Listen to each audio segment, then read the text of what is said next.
Untuk pengetahuan hadirin dan hadirat, iman tidak sah dengan taklid. Dia beza dengan syariat. Orang salat, orang naik haji, orang tawaf, orang ramai-ramai wukuf di Arafah 9 Zulhijjah, kita pun ikut. Ada dalil ke tak ada dalil, itu amalan, masih diterima, masih boleh. Tapi no taklid dalam iman. Iman maknanya keyakinan. Macam mana yakin kalau hanya ikut-ikutan? Dapat faham maksud saya? Ini sebabnya mukaddimah itu tu perlu rasanya.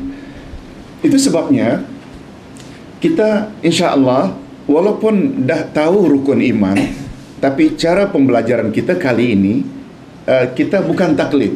Bila kita beriman pada Allah, ada dalil tak tentang iman pada Allah dalam Quran dan sunnah Nabi? Bila kita beriman pada malaikat, ada dalil tak?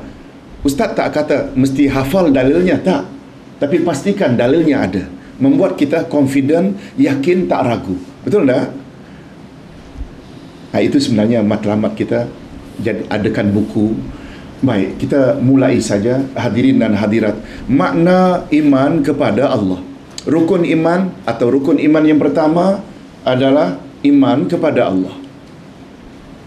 Bagus juga Ustaz sebut di sini.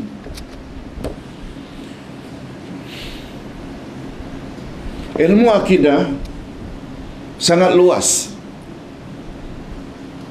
Yang kita wajib imani ada 6. Mengapa rukun iman? Mengapa akidah Ahlus Sunnah wal Jamaah yang asasnya 6 itu dipanggil dengan ilmu tauhid? Ustaz ulang sekali lagi. Dari mazhab akidah, Nabi ada sebut berapa puak tadi? 72 puak. Yang 72 itu termasuklah Syiah, termasuklah Mu'tazilah, termasuklah Qadariyah, Jabariyah, Murji'ah, Khawarij. Ini Islam liberal ni.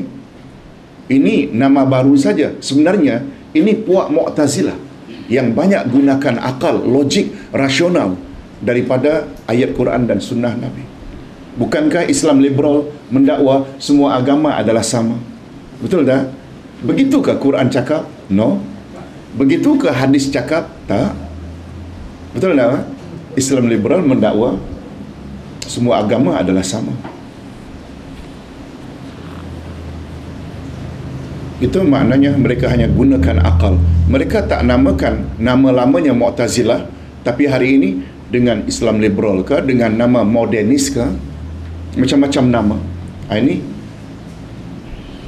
hadirin dan hadirat, Ustaz ulang sekali lagi. Rukun iman menurut Ahlus Sunnah wal Jamaah, puak yang selamat, asas iman mereka ada berapa cabang tadi? 6. Iman pada Allah, iman pada malaikat, iman pada Rasul, iman pada kitab, iman pada hari kiamat, iman pada takdir, baik buruk semuanya datang daripada Allah. Okey?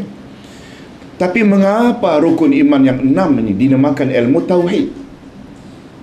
Bapa-bapa dan ibu-ibu sekalian, apa makna tauhid?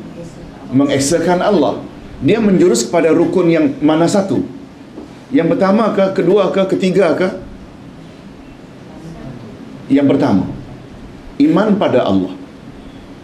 Setuju tak kalau Ustaz katakan kita tidak mentauhidkan malaikat sebab malaikat ramai?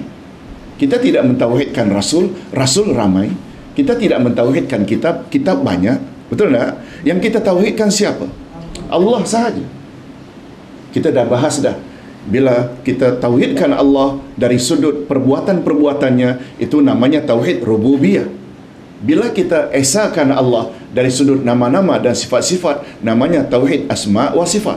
Bila kita tauhidkan Allah hanya dia saja seorang yang layak dan berhak disembah, tidak yang lain, namanya tauhid uluhiyah atau tauhid ibadat. Betul tak? Semua angle kita tauhidkan Allah dari zatnya, dari namanya, dari sifatnya, semuanya tauhid. Pertanyaan, mengapa ilmu akidah yang begitu luas, pembahasannya minimal 6 pembahasan, dinamakan dengan ilmu tauhid? Jawabnya, karena dari semua cabang-cabang iman, mentauhidkan Allah lah yang paling utama. Sama lebih kurang dengan apa yang Nabi sebut ketika beliau ditanya, "Ya Rasulullah, ma huwal hajj?" Apa itu haji? Nabi jawab, "Al-hajju Arafah." Al-hajju Arafah. Haji adalah wukuf di Arafah. Semua kita, tuan-tuan haji, puan-puan hajah, semua kita tahu rukun haji kan bukan hanya wukuf di Arafah. Tapi mengapa Nabi sebut haji adalah wukuf di Arafah? Memberi makna wukuf di Arafah adalah rukun haji yang menjadi kemuncak, tanpa menafikan yang lain-lain. Macam itulah lebih kurang mengapa ilmu akidah dipanggil ilmu tauhid, padahal yang kita tauhidkan hanya Allah, menunjukkan bahawa rukun iman yang paling utama adalah tentang mengesahkan Allah Azza wa Jalla.